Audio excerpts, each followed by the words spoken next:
देखिए, मोदी मोदी इसलिए हैं क्योंकि उन्होंने निष्पक्ष भाव से, निस्वार्थ भाव से राष्ट्र धर्म का निर्वहन किया है। राष्ट्र के प्रति पूर्ण रूप से सन्यासी, एक तपस्वी, एक कर्मठ कार्यकर्ता, मैं उनको नेता मानती ही नहीं हूँ। मैं तो उनको ऐसा मानने लगी हूँ कि वो कण कण में भारत के विराजमान हैं।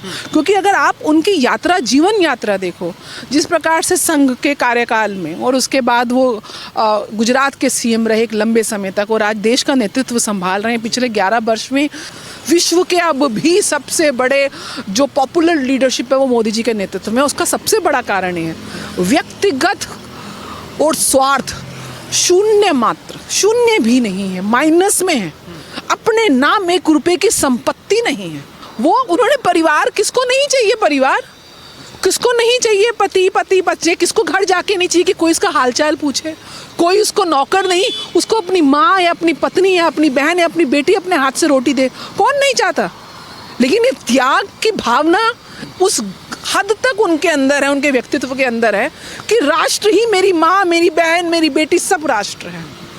वो एक पूजा जिसे पकारते हैं, मैं कहती हूँ भगवान से भी ऊपर उन्होंने श्रेणी इस राष्ट्र, इस मातृभूमि को दी है।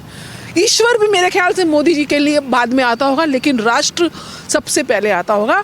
तो वो जो उनके व्यक्तित्व की जो विचारधारा उनके कामों के माध्यम से मेरे और आप तक इस देश पहुंच रही है, विश्व पटल पे पहुंच रही है, वो जो राष्ट्र हित सर्वोपरि लेके चलते हैं, वो मैजिक जो है ना, वो अंदर से आता है और आपके काम से आता है।